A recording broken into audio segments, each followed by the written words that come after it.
But you never know that you could.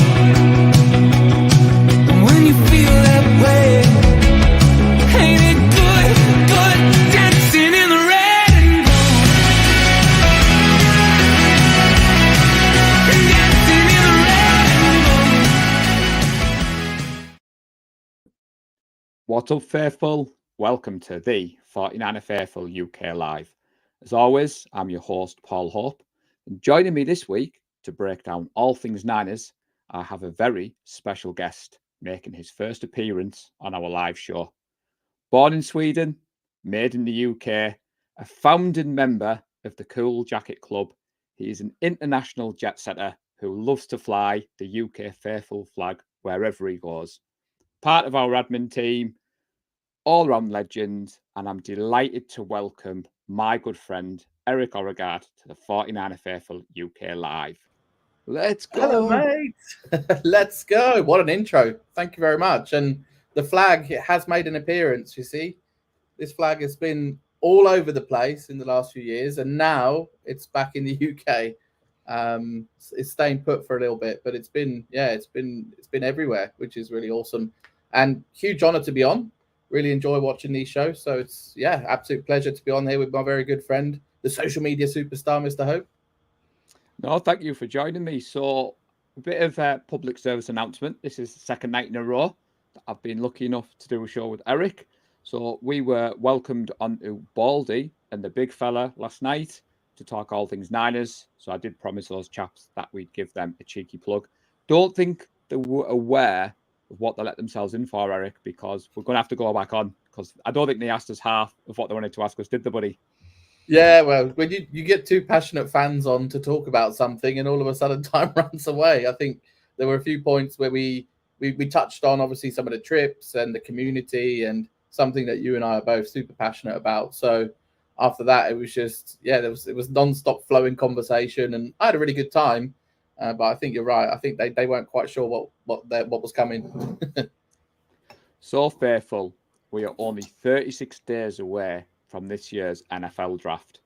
As Alex Simpson says, there's no such thing as an off-season.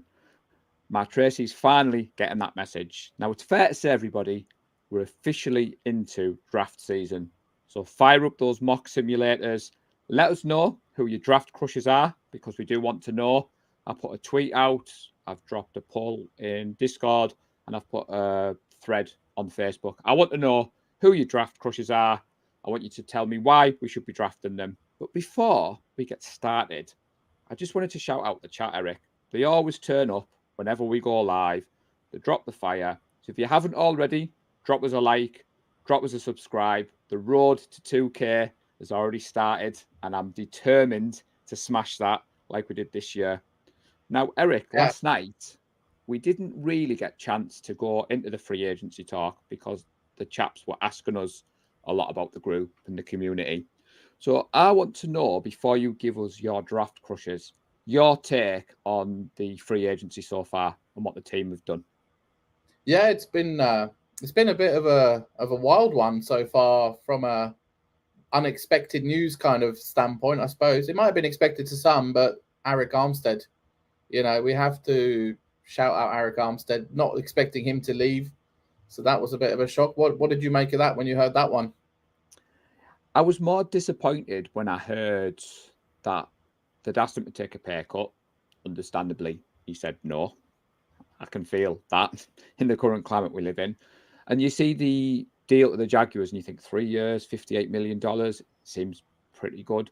But the actual annual salary this year was the same as what we'd offered him. So I don't know whether it's a bit of a kind of both parties had decided that that was it. I am said a big favourite of mine. Gold mine trip, celebrating one of his multiple sacks that day with Ty Alston rubbing his belly in the 91 jersey. So I'm sorry to see him go, but I think the writing was on the wall, if it's fair to say, Erik. So I'm not too disappointed, and I think we've picked up some key pieces in free agency. So it'll be interesting to see what the team do. We have to obviously lose players from time to time. That's how the salary cap system works. Evening, Neil. And I think obviously Armstead, a captain, multiple man of the year nominee. He'll be a big loss, I'm sure. And the question now turns to how do we replace him? But before we get on to that, I mean, were there any other players that you were upset to see go out of the players that have left? We got a bit of a list. We do. Players that have gone, So Lee Gowland isn't with us tonight, as you've noticed. El Presidente is the technical wizard. There is an option on here, Eric, for me to share my screen, but whenever I do, it doesn't work. So I text Eric the list earlier, which we have got from Matt Miyoko's Instagram. So he's got the 49ers scorecard with all the people we've signed, all the people we've let go.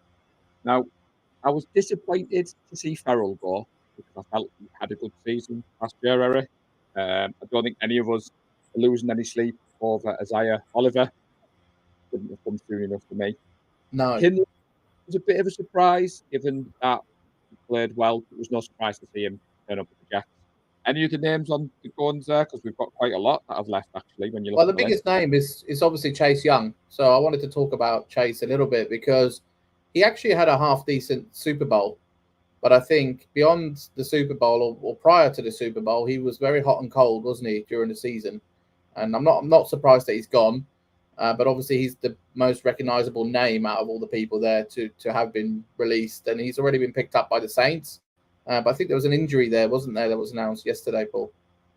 Yeah, so as what happens when I say it to Tracy, she's always like, why are you on your phone? There's no football, Paul. And I'm like, there's always something happening in the NFL. And I think we were due to go live with them chaps at 8 o'clock last night. I think at 7:45, I saw it was just a little tweet. And it said that he'd signed his 1-year deal, but he's having surgery on his neck, I believe, which I suppose when you think the Niners didn't even offer him a contract, the fact that it's a 1-year deal, he's going to miss the whole of training camp. It's not surprising to see someone like the Niners overlook him. A little bit disappointed. I thought he was going to be better than what he was. It was a low risk, high reward kind of scenario where what we traded for him, what we brought him in.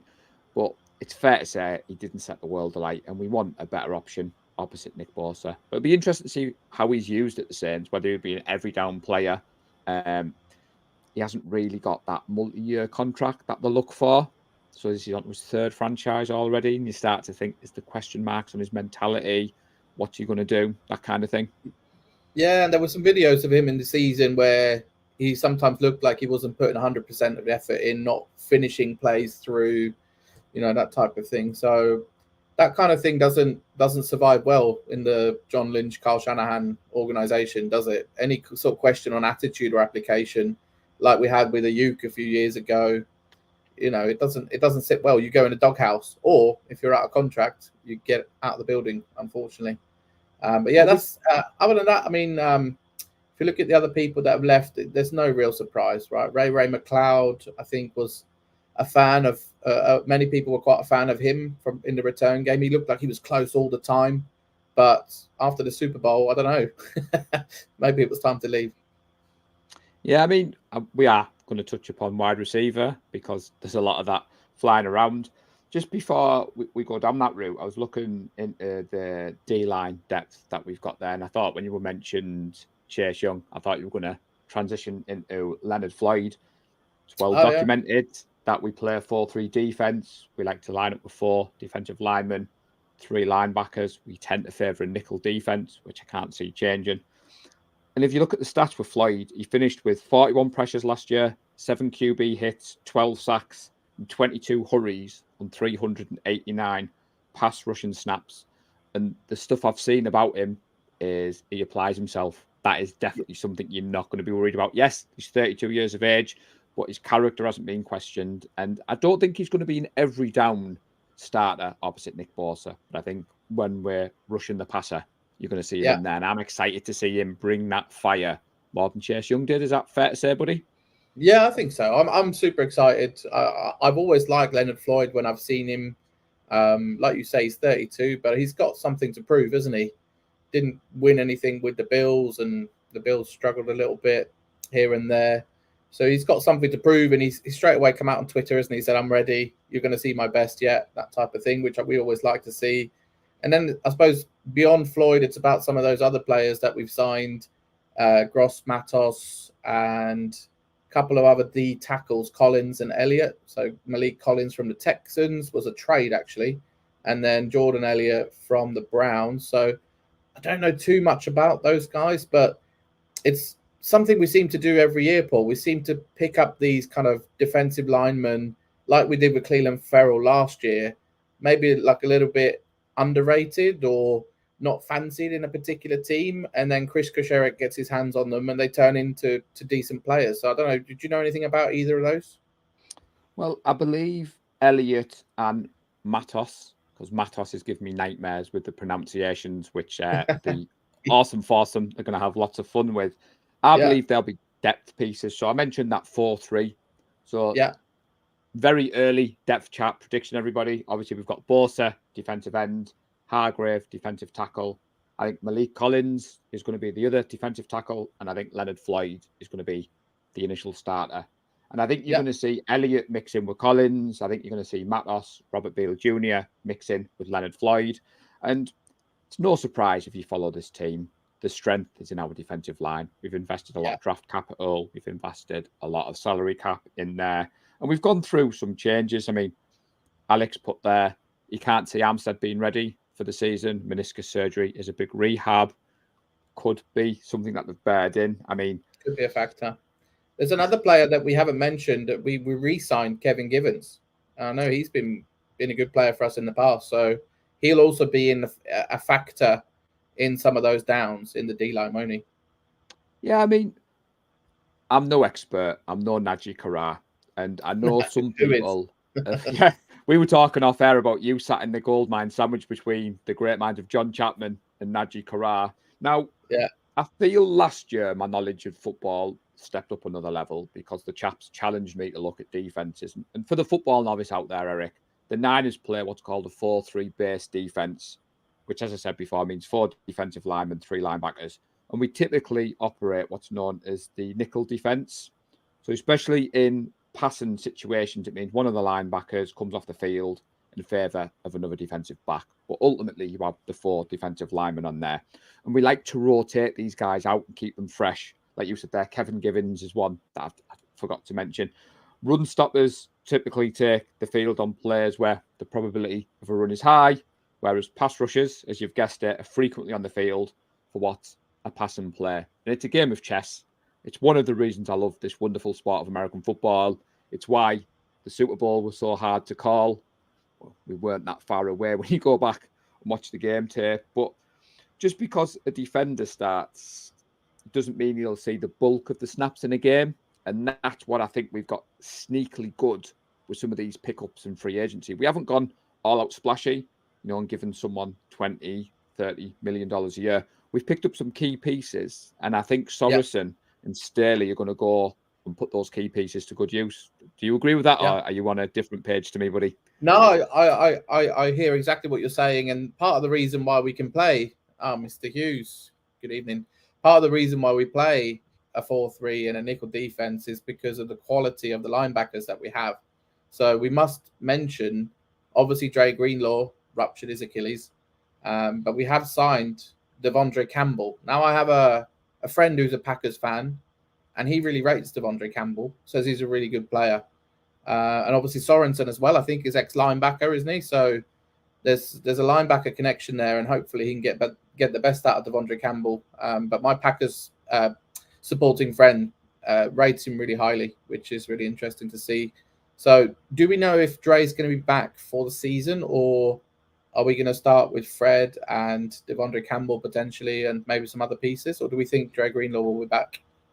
It'll depend on his rehab, sort of unlike me, who was with the National Health Service, 40 years of age, and had a boot whacked on me and told to go away and do it on my own. I know he's had his ruptured Achilles surgically repaired.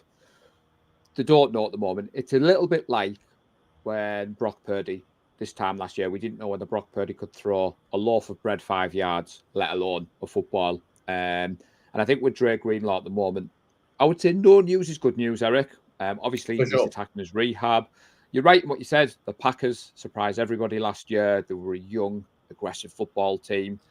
Like you, I didn't know too much about him because we picked him up and we've picked someone up from the Lions, a special teams player. So we picked up Devontae Campbell, as you've said there. We picked up a cornerback, Chase Lucas, who I believe was predominantly special teams last year. So I have sent a cheeky text to my good friend Andy Norton, who's a Lions fan, and I'm waiting for the update on him. But whilst we're talking defensive line, Neil Graham has chipped in there that just shy of 40 sacks over the last 4 seasons for Floyd. And Neil's put there that bold prediction, he'll take 10 sacks opposite Bosa all day long. Yeah, absolutely. You know Bosa's going to be up in the league leads for pressures and quarterback hits. He didn't quite do it in sacks last year, but the whole D-line at times were a bit different to the previous year where we were really good on sacks. I think there were some bold predictions ahead of last year that we were going to be right up there in terms of sacks, and we weren't. So let's hope we can get back to a couple of years ago where the quarterbacks were scared every week, weren't they? And like Neil said, if we get 10 sacks from Floyd opposite Bosa, if Bosa can get back well into double figures again, Hargrave gets a few, then we're laughing. Yeah, I mean, Martin, no need to apologise, buddy. That was on my list for later, but he said he was listening to the other Orrgardes. So, Erik, it looks like we've got some competition already, buddy, for these podcast listeners out there. Cheeky plug. My 9-year-old daughter has a podcast with my wife called Paws, Claws and Tails. Find it on Apple or Podbean. They've already had like a few hundred downloads, and some of the 49er Faithful UK are some of the biggest, most loyal fans. So shout out to all of the people in the group that have been listening and commenting. And my 9-year-old daughter is absolutely made up. She gets very excited every week when she sees the number of downloads, the comments, etc. So anyway, enough of that. Let's not talk about that podcast anymore. Ratings. No, but to be fair, though, we said to Baldy and the big fella last night, what we love about the 49er Faithful UK is it's a community. I've just been out. Tracy's mum, 65th birthday today. Happy birthday, Jill. I know you watch. She was like, are you going to get home in time for the pod? I was like, Jill, don't you worry. And it just goes to show that like the community is growing bigger and bigger. And like you said, if you are listening to Erik's daughter's podcast, do give it a like, do give it a subscribe, and also drop a comment on Apple. Because like you said, it makes a day. I know I was one of the first to leave a review, and it's already in my rotation of Apple podcasts. So another one to add to the list. But Alec Simpson has asked us a question, but I'm going to save that. I'm going to star it because it's slightly off topic. But I think before we move on, I think personally, we only keep 10 D linemen on the regular season roster. So I think towards the end, similar every year, teams sniff around roster cutdown day when they see who we're going to release. And that number's fluctuated, but I think we're keeping 10 this year, Erik. What do you reckon? Do you think we see a few more, or do you think 10's the golden number? Yeah, I think because of the loss of Armstead and Chase Young, who were kind of like, we had like a really solid four, didn't we? They played a lot of snaps. I think we're moving to more of a rotation. So I do think we need to keep 10 just to cover that, basically, just to keep the D-line fresh. And hopefully that will result, as we mentioned, in more sacks. That's the prediction. But you never know with Lynch and Shanahan, right? You never know. No, I mean, a battle I'm looking forward to. So I know we follow all the same content creators, and we have a few who are lucky enough to go to training camp. So when we are doing shows and we're saying, we've heard this about training camp, we have boots on the ground. I think Beal and Drake Jackson is going to be an interesting battle in training camp, because I think there might only be room for one on this roster. So the title of tonight's show, everybody, is me and Erik are going to look at the roster. Now, we're not going to go through the 90-man roster and go name by name. What we're going to do instead is, like we've already started, we're going to look at position groups. We're going to give some of our thoughts. There's 36 days to go at the draft. We've got to keep the content going somewhere. So at the moment, we started on defensive line. Is there anything else you want to add, buddy? Or do you think we should move along? No, just from the free agents, I suppose we've covered the major comings, which is Floyd and Devontae Campbell. One that we didn't call out, maybe, which is worth mentioning. Obviously, we've lost Sam Darnold. So what's happened in the quarterback room? We obviously know who's going to start. Mr. Brock Purdy, who's our franchise quarterback, absolutely zero doubts this offseason, which for one, it's really refreshing because this time last year there was a lot of noise. But it's interesting what's happened behind Brock Purdy in that quarterback room, Paul. Why don't you take that one away? I was glad to see Sam Darnold go. So the Vikings and the Niners have swapped quarterbacks.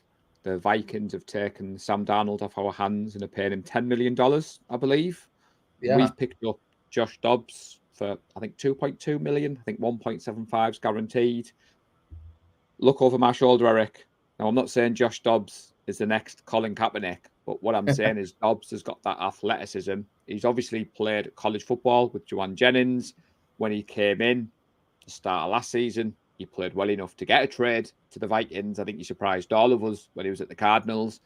I think it's a solid pickup. As you said, Brock Purdy is QB1. There's no controversy. Josh Dobbs will know he's coming into this roster as a backup. Now, personally, I'm delighted we haven't picked up Josh Johnson again because that was my worry. The LA Rams picked up another quarterback, which could have caused some controversy. So I'm quite happy that we've picked up Josh Dobbs. I think it's an underrated signing for not a lot of money. Yeah. And then we've re-signed Brandon Allen, haven't we? Who's likely to be QB3, you'd say? Yeah, El Presidente's favourite. So Brandon Allen. There was talk that the Bengals were looking at him this time last year. I wasn't sure whether we'd keep hold of him again this year, but obviously any quarterback that's been in and around your team has learned your system. And I think it's safe to say the quarterback room we've got now, people forget that when you're in training camp, when you're in season, and you've got to have that scout team, you've got to have those different options on there. And sometimes the people behind the scenes can be just as important. So again, I think it's a solid signing. I don't know the details of Brandon Allen's contract, but I can't imagine it was anywhere near Sam Darnold's 10 million. Yeah, and I think if you look at the quarterback room now compared to a year ago, if you had to pick Sam Darnold or Josh Dobbs, I think I prefer Dobbs. More upside there. Yeah, so Brandon Allen has been given a 1 year, $2.25 million deal, fully guaranteed, and it involves... Oh, no, sorry, that's Josh Dobbs' contract. Saying after initially re-signing Brandon Allen, the Niners ended their backup quarterback situation by handing out a 1 year, $2.25 million deal that's fully guaranteed. It involves up to $750,000 in incentives. I was not a fan of Sam Darnold. Obviously, I've done stints on other shows. My good friend Dan Harris, who is sadly no longer with us, was a lifelong Jets fan, and he wasn't a fan of Sam Darnold. And I know some of the Carolina Panthers fans that I talked to on Twitter, Instagram, they were stunned that we picked him up. I think the beat writers tried to talk him into it. Wasn't he the best thrower of a ball since Steve Young I saw last year, Eric? I think he's on his last chance. That's what I think. If it doesn't work out where he's going now, $10 million for Sam Darnold is, wow. Yeah, it's brave. But yeah, if it doesn't work out for him now, Vikings, I think, is his last shot at being an NFL player. And if not, I think he'll be somewhere else. If you look at Dobbs, look at the stats here, buddy. Third cheapest quarterback contract this season behind Russell Wilson, who only got the league minimum because the Denver Broncos give him $85 million in his back pocket. Yeah. I mean, you look around at the backup market, you had Mason Rudolph, Jameis Winston, Drew Lock, who I thought Drew Lock might be a sneaky one. I said that a few weeks ago. Mitch Trubisky, Marcus Mariota, Tyrod Taylor, all got more money than Dobbs. Dobbs is only 29 years of age. So I think it was a no-brainer for me. So I'm like you said, it's strange. Being a 49ers fan and there's no quarterback controversy in March, what on earth is that all about? It's been a while, hasn't it? And as Alec has said there, Sam Darnold getting $10 million for a year, and Alec thought he was overpaid for his job. So I don't know what Alec does, but I'm going to agree regardless. So I think that moves us nicely on my note anyway. Offensive line, it's the big one for all 49ers. So we've re-signed Feliciano, which means we've retained our entire offensive line. What's your thoughts on that, buddy? Because a lot of people wanted one of those big Robert Hunt on a $100 million contract that he got. Some people wanted that kind of money spent on the offensive line. Were you one of them, or are you quite happy with what we've done? No, I think I'm more of a let's be sensible here. We had an offensive line that helped us get to the Super Bowl, that helped us get to within potentially a special player winning the Super Bowl. So I don't necessarily think we needed to go out and really splash. Obviously, we need depth and we need to start bringing in the next generation. So I could see the draft being O-line, but we also re-signed Colton McKivitz, didn't we? Which was the one that I think most fans wanted to see a change. But it's another year of experience, and another year of them working as a unit. I think that's not a bad thing. And then obviously if we can add in the draft, fantastic, and we'll see how those players get on. But what were your thoughts? I mean, I follow a guy on Twitter called Chase Senior, and he was breaking down the money spent on the offensive line, and he was saying there's no way the Niners are spending that money at all, and I kind of understood that. I mean, I said on our pod, Robert Hunt was the one I was kind of pushing for.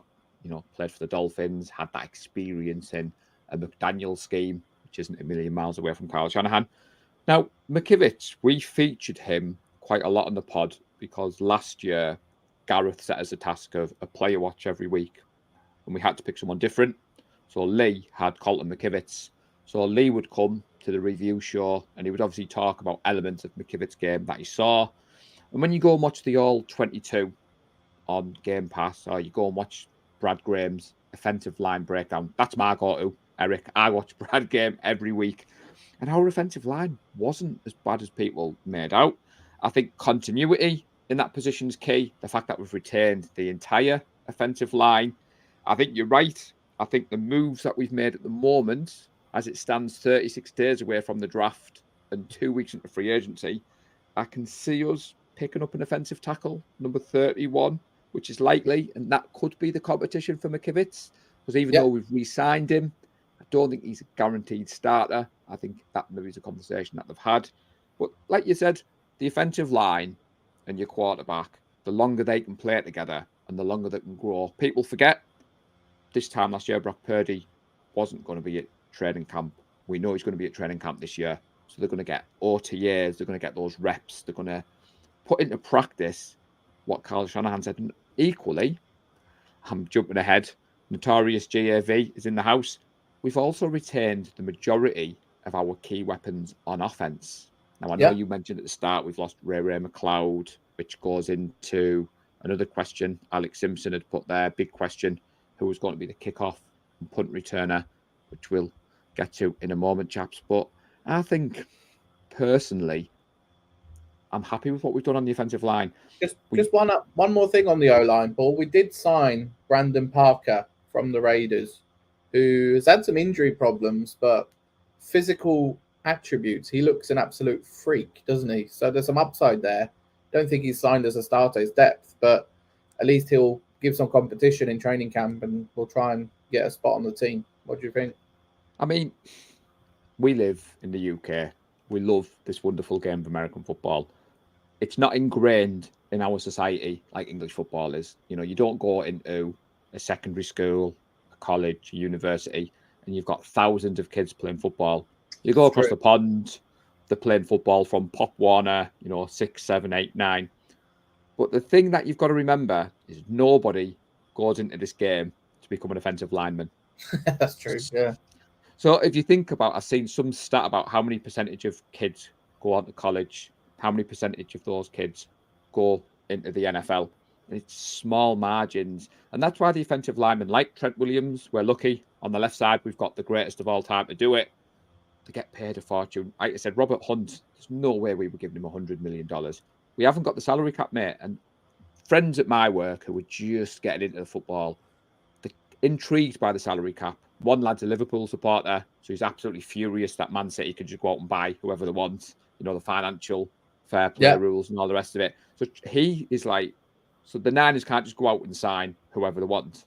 I was like, well, it has to fit in the salary cap. And as we've seen with Armstead going. So I think you've got to be careful what you wish for. You could invest hundreds of millions of dollars into the offensive line, but then you might not have as good wide receivers. You might not have as good defensive linemen. So it's kind of pick your poison, isn't it, with the NFL? It is, yeah. And I think the beauty of it is look at all the other weapons we have in the offense. We've got the best running back in the game, the best tight end in the game, some of the best receivers in the game. Obviously, I'm very biased, but you can't have it all. That's your point, right? You can't have your cake and eat it. So I would much rather try and keep it balanced and not do a Rams where they go all in on 1 year and then they completely fall apart. It's much better to try and have a bit of longevity. And with Purdy's contract still on the rookie deal, still on ridiculously underpaid, obviously for his talent, I think it's the right thing to do to give us some longevity. Yeah, we've gone cost effective. We didn't get worse this offseason, which is something that you always do. And I appreciate the love. So Alex says, I've got it spot on. The biggest advantage this year is a pre-season with Brock. So Yeah. where do you want to go next? I think we've covered offensive line. I think we've covered quarterback. We've covered defensive line. I'll let you pick where we go next, buddy.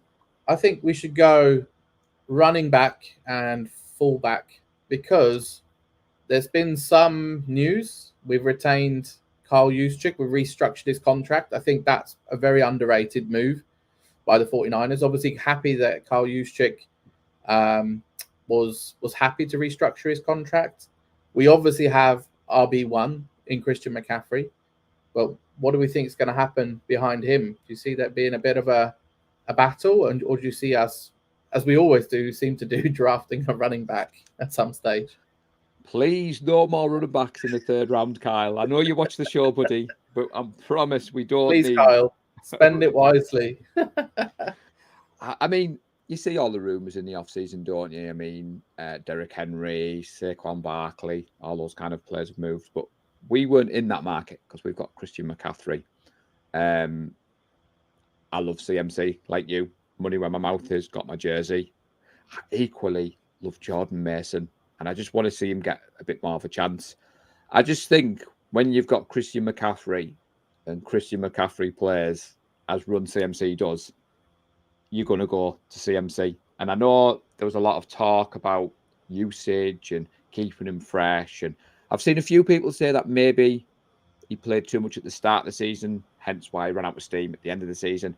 You can't blame Kyle Shanahan for playing CMC, in my opinion, anyway. For what it's worth, he's the best offensive player in the NFL, arguably him or Trent Williams, right? Like you have to, you have to use him. And the one thing I suppose he showed last season is he's durable as well. Didn't miss a lot of snaps, and yeah, it's interesting, right? Because even Elijah Mitchell, when he played, showed some real promise and he looked good. He wasn't as good last year, but that might just be down to lack of match practice, as it were, because he was just behind CMC. So it'd be an interesting one to see. I could see us trading either Mitchell or Mason and then picking up like an undrafted free agent running back, that type of thing, or drafting one, because I know Carl loves to. I could see that happening, but as long as CMC stays, I think that's the main thing. Third round, Colin said, yeah, that's the worry. Please, Kyle, don't. Well, I believe we signed CMC to a new deal last year, and that's already looking cheap. Like you said, what used to be said before CMC was Kyle Shanahan could take anybody off the street. He could take prime Najee Harris from the Chester Romans, put him in his offense, and he could run the ball. But seeing what CMC can do in that offense has definitely got Kyle Shanahan thinking. I think the addition of Brock Purdy's mobility, what we saw last year, and I think the offense has transitioned. We're not just a run-first football team, but we're not a pass-first football team either. We've got these weapons. You know, you've got Deebo Samuel, you've got Brandon Ayuk, you've got George Kittle. Like you said, Juice. I know the notorious GAV in the house wouldn't have forgiven Kyle and John if Juszczyk had gone. Now, I did wonder whether Juszczyk's late acceptance of the pay cut was the reason that we fell foul of those payroll rules. We're going to get into that in a little bit. Disappointing to see us lose that draft pick and move down around, but I was pleased to see Juszczyk come back. I've seen some things on social media, Eric, that, you know, for what he gets paid, for the percentage. But sometimes with football, don't just go off the box scores. Don't go off the flashy highlights. I think sometimes you've got to watch what a player brings to the team, what he adds to the locker room. And I think he's that ultimate gadget player for the 49ers anyway. And we have we had a profile last year on offense where Debo can play multiple positions, Kittle can line up in multiple positions, Juszczyk can line up in multiple positions. It just confused a lot of defenses a lot of the time. So I think keeping Juice, number one, he's really good at his normal day job, which is usually blocking for CMC. But he's also a very good receiver, and he caught a bunch of touchdowns. And he is a gadget player. He's a threat. He's someone that the defense has to account for. So for me, I'm super happy that Juice is staying. I think he's a bit of an unsung hero at times. I know, as you said, some people in the group love him, and I'd fit into that group as well. And I think with that, probably time to move on to the wide receiver conversation. So why don't you start with where you think we're at on that one? Yeah, so I just wanted to put Alex's comment back up because I've shown Gav a lot of love, but Mr. Simpson is in the Juice fan club, as you can see from his profile picture there. And I think he's also invested a little bit of money in Juice merchandise. So I know the Simpson household were jumping up and down as well as that video. There's a video, Eric, of one of the playoff games where Alec was watching the game downstairs and he was supposed to be being quiet. I'll have to send it to you because Alex gave me permission to share it, but he's jumping around the room. Wide receiver room. So, I mean, obviously, Gav is put there. There's no Ayuk news.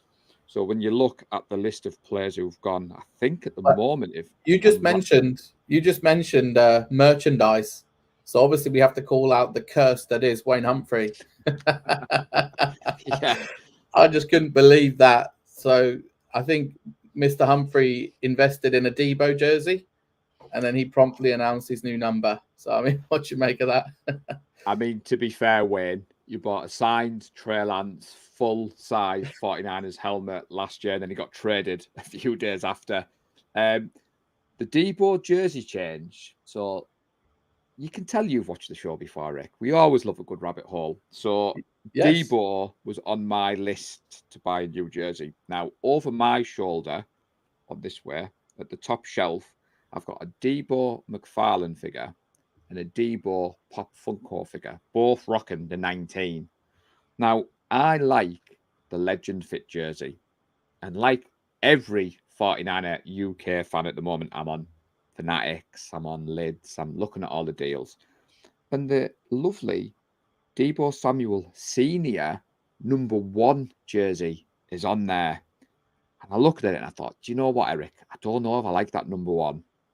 And I showed Tracy, and Tracy was like, I quite like that #1. So I was like, right, done, deal. That's the next jersey. Screenshot, sent it to Conor Ryan, who's arguably Debo's biggest fan. And we're starting with Debo because there was a lot of talk that Debo was gone. There was teams allegedly calling. Then he teased, was he changing the number? Was he not? Then the team announced it. And I thought, do you know what, Eric? If he's changing his jersey number and the teams are announcing it, there's no way we're moving off from Debo Samuel. And I said to you, I think there's just been something shared in the Discord group about an hour ago. Wasn't there some screenshots about Debo? Yeah, it's basically him saying there's no trade talks. Don't believe anything you read. So he was saying, I'm not going anywhere, which is quite nice because we have other things to worry about.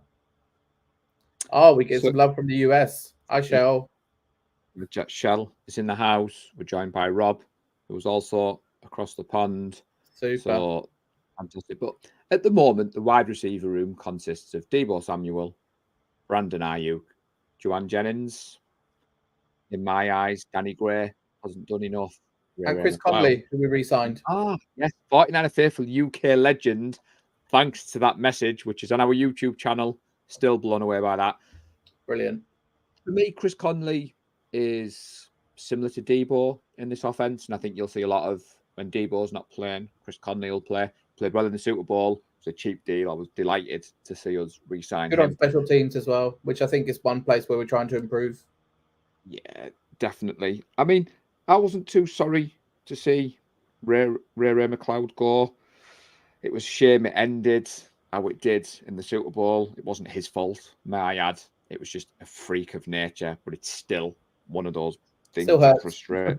Yeah. Where did Ray go in the end? I think Ray went to the Falcons. That's right. Yeah, he did. Going to go with Kirk Cousins. So do you think we invest? I think we're going to draft a couple of wide receivers. I do, yeah. I think we'll either pick up some undrafted free agents or we'll invest. But what I would say is if we keep Jennings, which it looks like we are, he's a restricted free agent for a second round tender. That's correct. It Yeah. looks like Jennings will stay. And I think that's a huge signing because super important on third down. He loves to wind the opposition up. I think he's got a chance to play a bigger role in this offense, potentially, if he keeps on the same trajectory. Behind them, we obviously need some depth. It'll be interesting to see if Danny Gray steps up. We know Danny Gray is absolute lightning fast. He's got that deep threat, potentially, and that's something a little bit different to some of the other receivers. But I'm with you. I think we need to add some depth, and I think that will be through the draft or, undrafted free agents after the draft. So Neil Graham, it's like you've read my mind. We're drafting Luke McCaffrey, Jerry Rice's son. They're the two names that I know. Now, all jokes aside, we have entered draft season, but we're not going to go too much into the draft crushes as such because I want you guys to help us out. So I know we're talking wide receivers. Alex Simpson's dropped in there that he's wanting Jordan Morgan, offensive tackle, but he'd like to take Sanders at tight end if he's still around. Yeah. I know Lee will be firing up I think he uses the PFF mock draft simulator, which to be fair, I'm going to dust off very shortly. And he does hundreds of them, doesn't he? El Presidente. He's like a draft machine.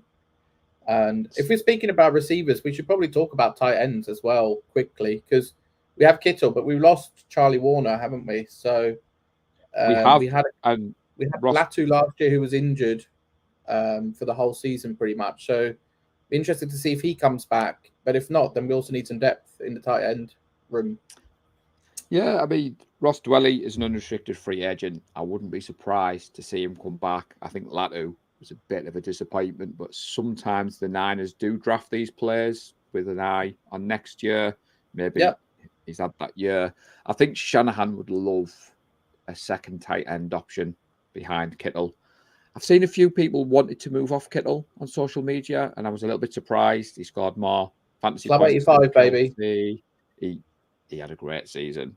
He's restructured his contract. Like you said, Club 85 were big fans on this side of the pond. But I did think, I wasn't sure. I said a couple of weeks ago, Noah Fant was a name that I kept seeing in the free agency and thinking, was that someone we take a punt on? But as it stands at the moment, we haven't brought any tight ends in, I don't believe, anyway.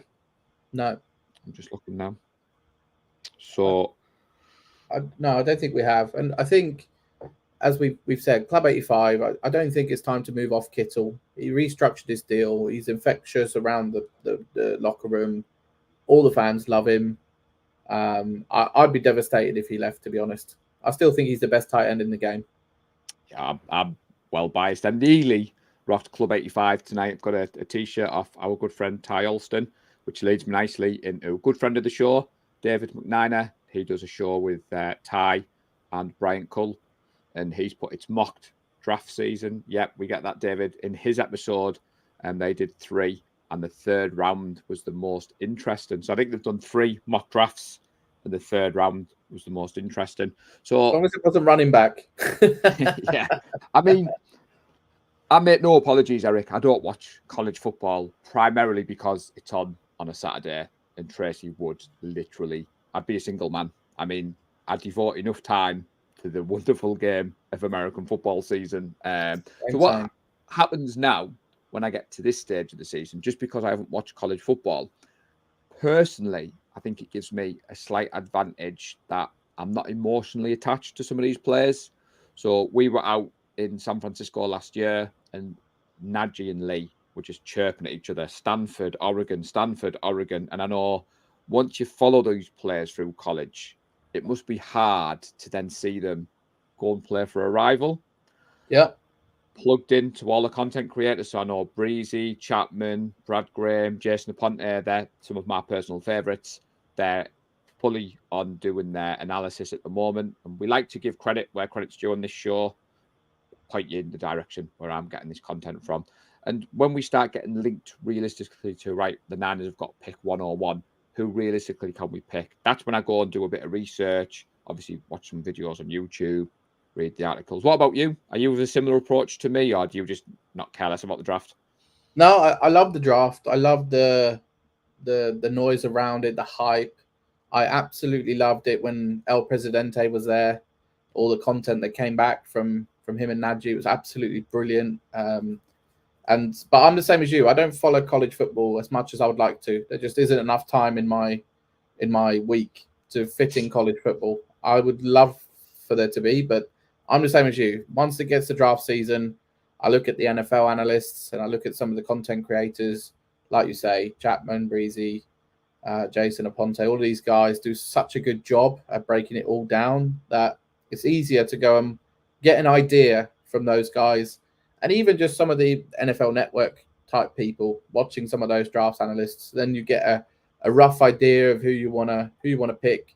So for me, it's more about where are the biggest gaps and needs in the team, in the roster? Where do we need to fill gaps? Not just this season immediately, because we do tend to draft quite a lot for the future, but also like looking down the line, who are the big losses that we're going to see in a few years? Trent Williams will be gone, etc., etc. So I kind of work backwards from there and then think about who can we pick to kind of develop into that next superstar. And we've had a really good record under Lynch and Shanahan. Look at some of the players that we've drafted in lower rounds: Fred Warner, George Kittle, etc., and obviously Mr. Purdy. Oh, definitely. I mean, Martin says there, I think there's a few people on this side of the pond. You're either bang into your college football and you watch it religiously, or like us, the whole draft to him is just a bunch of random names. Now, at this point, I do want to shout out Luke Jones and his girlfriend Claire.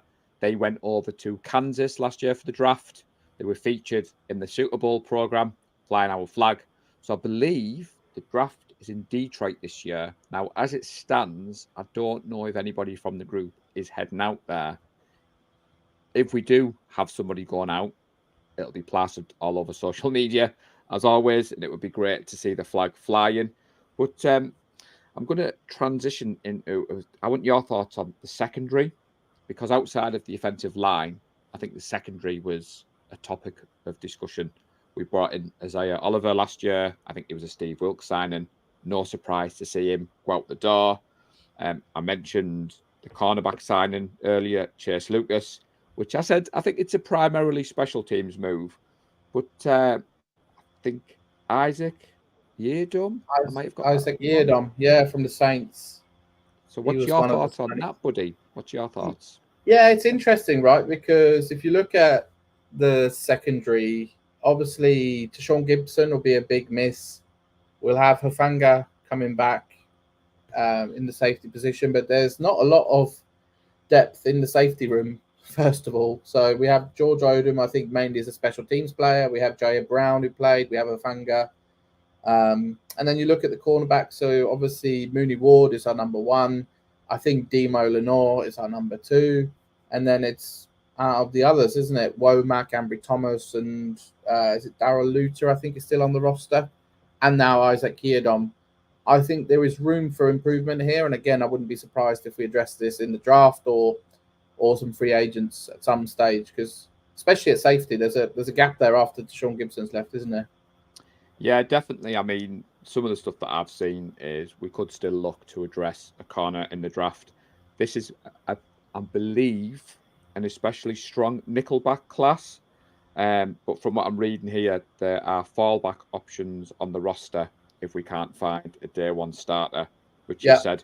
Justin Simmons is an intriguing option that I keep seeing the content creators talking about. And I do love this time of year when you say, Ali Reid tagged us in a message on the group saying, why are you going live tonight, Paul? There's nothing to talk about. Now, we are 50 minutes in, and trust me, I sent Eric a list of topics that we were going to talk about tonight. Barely scratch the surface, my friend. I was saying, I think Eric was a little bit we're not going to be able to fill an hour's worth of content here, Paul. And that's what I love about this game. We've we've gone live. 50 minutes in, Eric. There's lots more that we want to talk about. So I'm gonna. No. I was going to say, just showing my ignorance a little bit with the college football. You one of the topics that we potentially added in was some draft crushes, right? I still like to hear from everyone in the audience because some of the people that are watching this know this a lot better than I. But I did go and look at the PFF's top 100 prospects, and I did look at the cornerbacks that are sort of top of that list, and then for no good reason other than the name, at number 34, there's a guy called Kool-Aid McKinstry from Alabama. And I thought, with a name like Kool-Aid, he'd be an instant favorite, wouldn't he? I know nothing about him other than he's obviously ranked and rated very highly. Plays on Alabama, who always have a good defense. And Kool-Aid McKinstry, that's, yeah, I just thought it was a really good name. It was the one that, as I was scrolling down the list, I thought that would be a funny one. So, to be honest with you, we started doing the mock draft simulators a couple of years ago on the pod. I think we actually did our first ever live YouTube show, The Awesome Foursome. It was a mock draft. It was a couple of years ago. It's one of our earlier videos. And I remember saying to Lee and Nadji, I don't know much about college football. And I put Martin's comment back on because they said, this is how you learn. Go and do a mock draft. Similar to, and you'll probably laugh, I have friends who are banging to horse racing. They own race horses. They know what they're talking about. I have no clue. If I ever go to the races, Eric, I get the program. Pick I a look number, down right? the list, pick either a number, the colour they're wearing, or the name. The only time in my life I've ever won was I picked a horse name that I liked. It was 25-1, and it won. I think I was 20 years of age. I whacked £5 English on that, paid for the rest of my day. But Brilliant. if you're not sure, if you don't watch college football, do go and just have a play on the mock draft simulators. Go to Niners Nation. I have a subscription with Athletic, so a lot of the stuff that Lombardi, Matt Burrows puts out, I'm absorbing that. John Chapman. So we are going to show John some love. So we're moving all over. You mentioned something to me that John Chapman mentioned earlier. So while his name's in my head, I know it's not to do with college football, but you did mention you were going to say that. So we're going to give you some love here, John. Yeah, we obviously love John Chapman on this show. Big up, John. #CCs, etc. I saw a quick Instagram reel from his latest where he said he was talking about Brock Purdy, and he said, Brock Purdy, no matter what you think about Brock Purdy, he has had more MVP nominations in his career, 2 seasons, than Russell Wilson has in his whole career. So his point was, whatever you think of Brock Purdy, we have an absolute stud there. And obviously Russell Wilson's had a very good career, he's won Super Bowls, etc. But Brock Purdy's already overtaken him in MVP votes, which is quite a telling stat. So I really enjoyed that, John. Thanks for the stat. Was a good one. So the reason we're showing the love is we are fans of the team. We're fans of the NFL. I'm not going to come on a Wednesday night and say, I know it all. And I'm not going to pass off some of the knowledge of where I get it from. I know Brett Sinclair, who's a big fan of the show. He had never listened to a podcast, Eric, before he found us. And now he loves John Chapman. I think he subscribes to John's channel, which is awesome to hear. And if you are into the betting on games, John does have some subscription packages for that. So a cheeky plug. I promise John isn't paying us for this. He's just a friend of the show. He's a big supporter of what we do. It was a year ago that he had me and Lee on the show, and I'd love to go back on again. But equally, might have to get him on this on our show. Eric, what do you reckon? He should join our show. He joined us in the gold mine, obviously, for the trip. And you mentioned at the start, I sat in between him and Nadji, and I don't claim to be all knowing in football either. There's so much for me to learn still. And one of the ways to learn was to sit in between Nadji and John. They were breaking some of the things down. They were calling some of the plays before they even happened. It was amazing. And it was funny because you were talking just then about how if the best way to learn is to just go and do these mock drafts. That's actually one of the things that I did back in sort of 2007-8 when I started following the NFL. I would go and do a fantasy draft, and some of the players that came up, and then you start following your fantasy players. That's how I learned more about other teams in the league. Because when I first started following, I was very 49ers heavy. And the way to expand my knowledge was actually to go and play fantasy. So maybe the answer is to try and do some of these mock drafts for college to get into that a bit more. But if not, the content creators are there. And I saw you flashed up a comment about Kool-Aid. He wasn't in the combine. So maybe Kool-Aid won't be as high as that in terms of a signing. But either way, what a name. So you were talking about running backs earlier. So Colin is a day one, and I missed his comment, so I've just saw it there. So this could be interesting thought process when you were talking about addressing some of the needs. The new drop tackle rule will benefit the power runner, as you can't wrap them and pull them to the ground. So I just wanted to show Colin some love there. Is this where you wrap your arms around and then you drop onto, so you have had lots of sprained and broken ankles?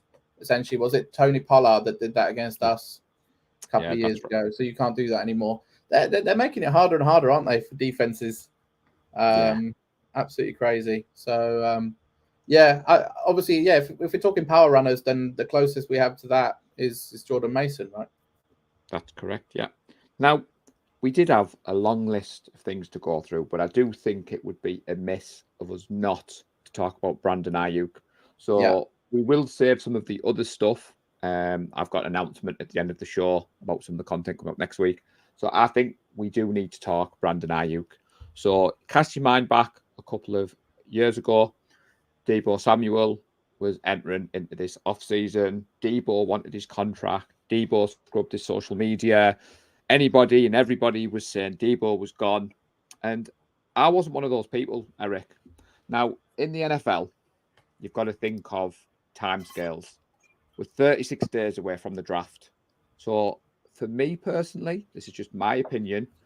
If we are trading Brandon Ayuk, it needs to be done within the next 30 days. It isn't going to be done after the draft. You're not going to give someone like Brandon Ayuk to a team who can instantly improve their team, weaken your team for some future compensation. It isn't happening. If you watched the 49ers play this year, Brandon Ayuk was a big part of the offense. 105 targets, 75 receptions, 1,342 receiving yards, 7 touchdowns. Now, on paper, Eric, you think that's not great. 31st in the NFL for receptions, 7th overall for yardage, 18th for touchdowns scored, average play or average yards per play, 15th. Now, you're looking at the numbers. If you believe Ayuk's camp, they're wanting something like $30 million a year. I'm looking at, and I'm going to butcher his name, which you might not laugh, Amon St. Brown, who's at the Lions. That's the yardstick that I'm looking at. I know Ridley's deal may have diluted the market, for want of a better word. But I think Brown is the one that you need to look at. So I've got some numbers written down here. What do you make of the Ayuk situation? Yeah, I think for me, it's almost like history repeating itself. Deebo, a couple of years ago, started playing the social media game, right? He started putting out some feelers, started putting out some noise through agents, through social media, whatever. And I think it was simply to get leverage. I think that's what he was trying to do. He was trying to get leverage. And I think Ayuk is doing the same thing. I think it's a negotiation tactic. I don't think he's going anywhere. Yes, you've called out the stats, but there's a couple of things to that. One, look at all the weapons that he's surrounded by. Deebo, Kittle, McCaffrey get a lot of the share of the ball. And number two, he scored the absolutely fantastic touchdown when we were there in the goal line, which will be a memory that I'll treasure for a long time. It was right in front of us. It was a long one. The cornerback fell down. I don't think he's going anywhere. I think it's a negotiation tactic. I don't know what the number's going to be, but I think we'll find a way to get it done. That's where I'm standing on it. Are you happy to share your number, or are you keeping it secret for future? No. I'll share, buddy.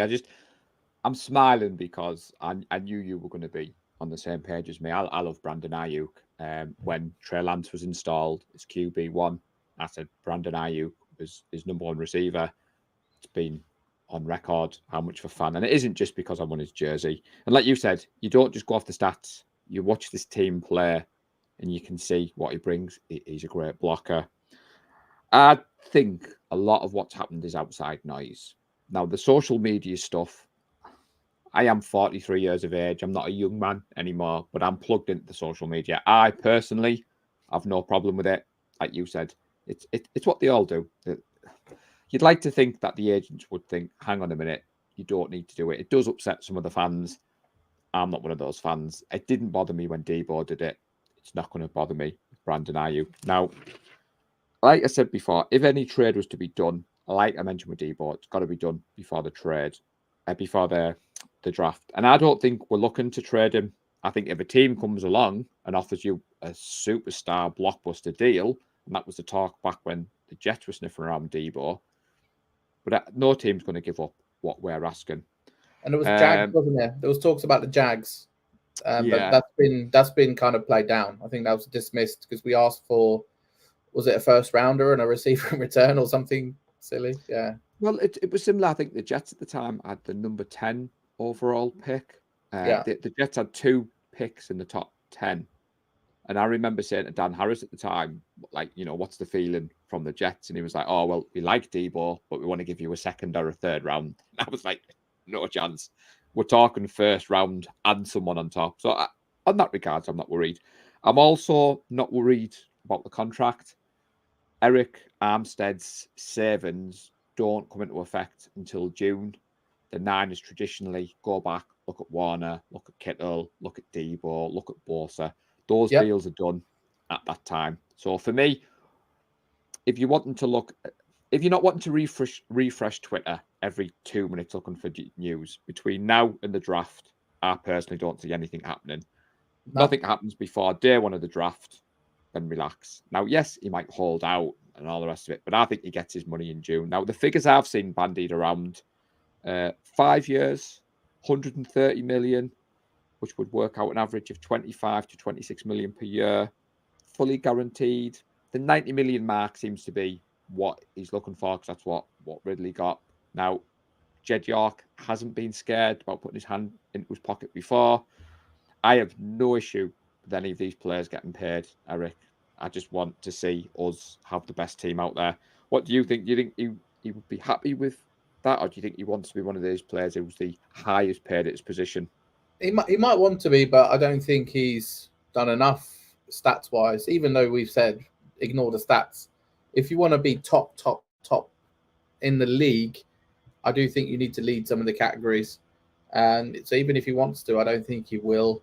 And the one thing I would say is, as long as he doesn't do what Debo did, with hold out, play the game, get paid, and then have a slow start to the season. If you remember, Debo started a little bit slow. Bosa did it last year, held out, got paid, started a little bit slow. I would love it if we can get it done as early as possible in June, whenever that is, so that he can hit the ground running with, like you mentioned earlier, training camp with Purdy, the whole offensive line from last year, all the other weapons. We want Ayuk to be there and to be on it from day one. That's the only concern I have. Now, for those in the chat, we're not finished just yet. You've heard my numbers. You've heard what Eric has to say. I just want a simple yes or no if you would pay Brandon Ayuk that money. We just want to get a quick poll of those listening. So in the chat, if you can just drop yes, you would pay him. No, you wouldn't, and we'll keep I'm a yes, by the way. Yeah. Me too. Whilst you're doing that, Paul, it also brings us on quite nicely to the announcement of a new Netflix show, because we're talking receivers. So last year we had quarterbacks, which I think was quite a popular one. I really struggled because it was Patrick Mahomes, and I had a little bit of a difficult time watching that.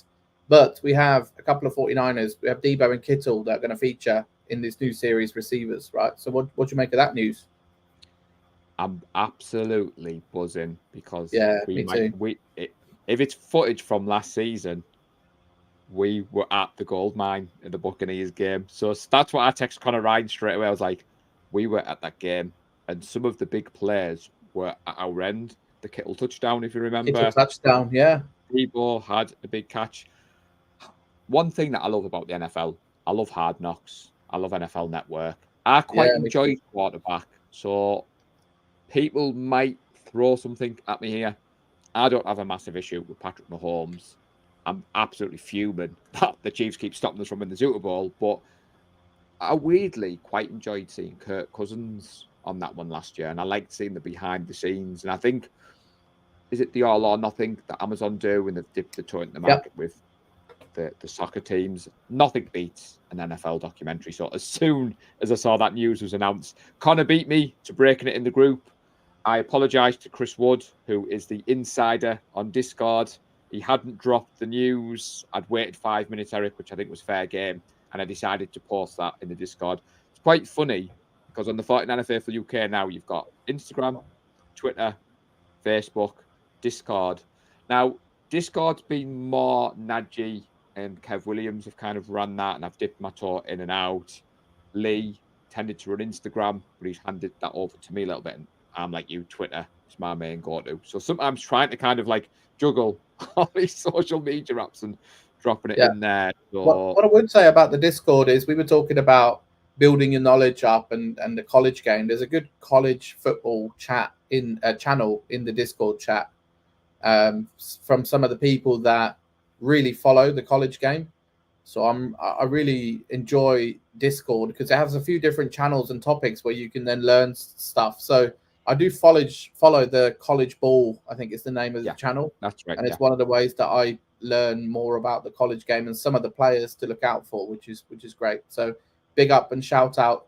If anyone's not on Discord, I would strongly recommend it this season. The game day thread in Discord is usually top notch. And again, some of the other channels and that are really good to see. So I really enjoy it.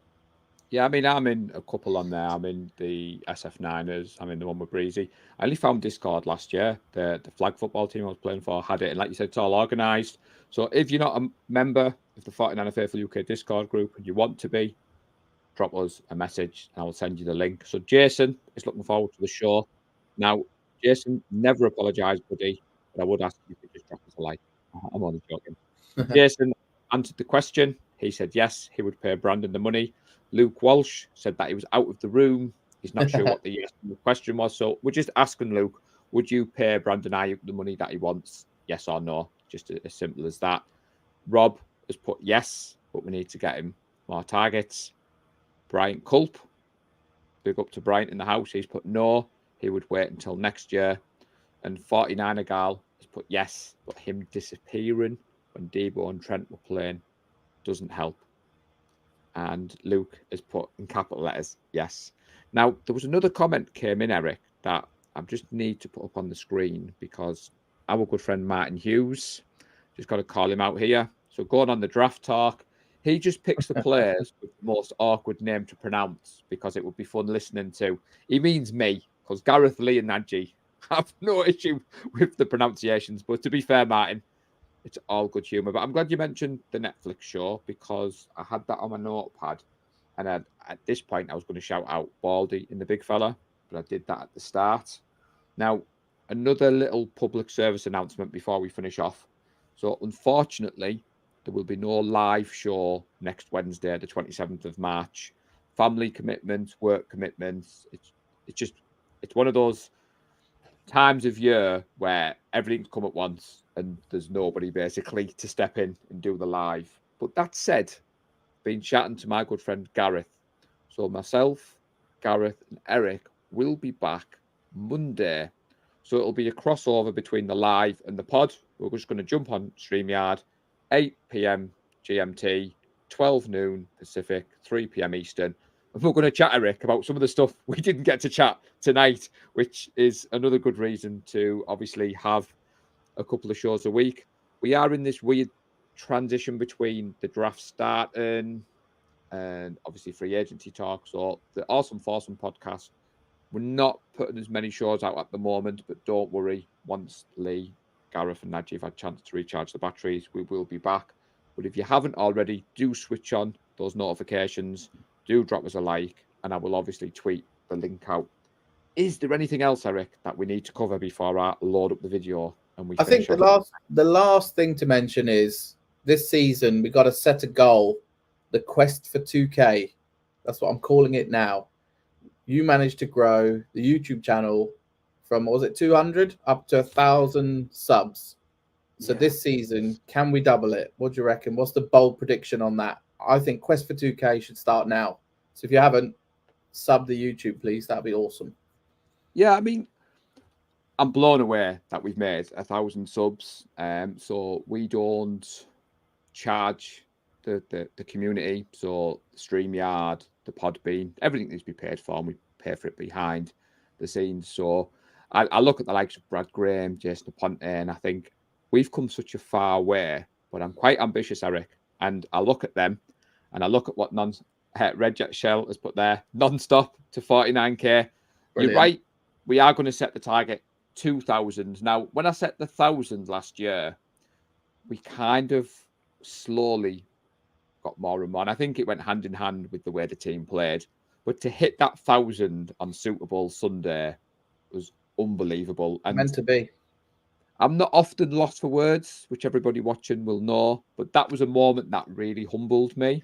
And Jason, do appreciate the kind words. Trust me, we will be doing a show next week. It's just the days moving around. And I just wanted to give the community that advance warning, because I don't like it sometimes when you think there's a show going on and it disappears. I know we've all got family stuff. Yeah. None of us get paid. I'm just pleased that you mentioned my name. It means I've not made a complete fool of myself tonight. I'm invited back. Hey, we had an absolute blast with Baldy and the big fella last night. I've honestly been excited for this because me and you have been friends now for a number of years. Now, I didn't mean it lightly at the start of the show, everyone. I met Erik in person for the first time. The first Chief Super Bowl loss up in Newcastle, 2019. We'd spoken on the group for a while before that as well. I think we both joined a similar time. I think I joined a little bit after you. So it's been a long time. And then obviously met quite a few times since. But yeah, it's been an absolute blast. And I think we mentioned it on the podcast last night with Baldy and the big fella. The group is just going from strength to strength. And it's because of the people here joining in, adding comments. It's because of the people that contribute to the Facebook group, the Discord group, listen to the pods, all of those things, attend the meetups. It's just brilliant. So I absolutely love it. Yeah, definitely. So Michael, shout out from Yuba City. Thanks, Michael. So I do appreciate that, Michael. It's always great to see. Yeah, it's definitely California because not far from Pleasant Hill. There we are. So what I will say before we finish off, if there is a topic that you would like us to discuss in the next coming weeks, do send either me, Eric, or the 49er Faithful UK a DM. If you would like to join us as a guest, we would definitely love to have more of you guys on. I know Red Jet Shell joined us recently. She will be coming on again because she was an brilliant. Absolute blast. Yeah, I love Red Jet Shell. She will be joining us. And like I said, if anybody else wants to come on, drop us a message. The last push for a cheeky like, subscribe. Tell all your friends about the 49er Faithful UK, because trust us, it means the world when we see those notifications. But Eric, it has been an absolute pleasure, buddy. I do appreciate you joining me. You will be on the 49er Faithful UK live again. The chat, you brought the energy as always. It does mean a lot to see the comments coming in. And if you are watching back, you didn't catch us live, it is all love. But do drop us a comment. It helps the algorithm. And all that is left for me to say, Eric, is stay safe. Go Niners. Go Niners. We love the San Francisco 49ers deep in the heart. Like Joe Montana in the corner, deep Clark. Garrison Hurst, stiff farm going 99. Don't get it twisted, one and all.